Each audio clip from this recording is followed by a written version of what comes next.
What I personally would have liked to have seen in a Bioshock game is sort of a broader range of enemies. And I think in Bioshock Infinite, we really want to have a sort of a class of enemies that had a sort of a more imaginative range of powers. And we came up with this concept called the heavy hitters, who are enemies that are sort of used to not just be more powerful, but also to augment the abilities of the more traditional Bioshock enemies. You're going to come across them in certain areas of the game, and they're going to provide a really unique challenge. Red is the price of liberty. You know, we wanted an AI that really expressed sort of the very sort of clear system of beliefs that founders have, and a heavy hitter that would sort of represent that. And the Motorized Patriot is sort of the embodiment of that. And they came up with this idea of this creepily motorized, like Hall of Presidents animatronic George Washington. It was specifically the face, specifically this weird, like, porcelain child dolls, you know, poor rendering of George Washington.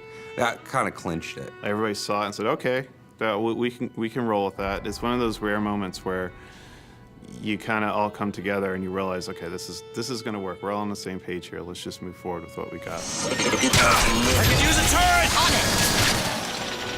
Booker, the gear!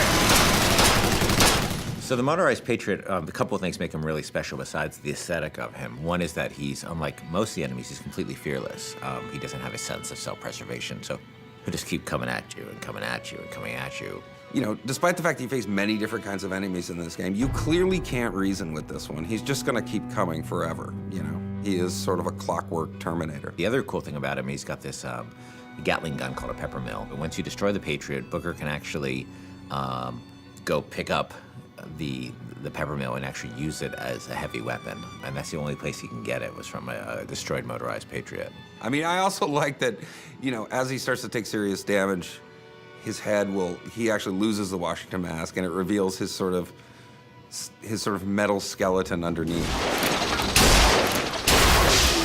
The thing I like most about this guy is that I think he's pretty readable as what he does. You know, he's a fairly simple guy. He's not a Swiss Army knife. He's a guy with a big gun, and I think that reads pretty well. He's got this incredible sense of heaviness. He's relentless, and just hearing sort of the things he's saying is both funny and kind of terrifying. But he's, you know, a deadly, deadly enemy.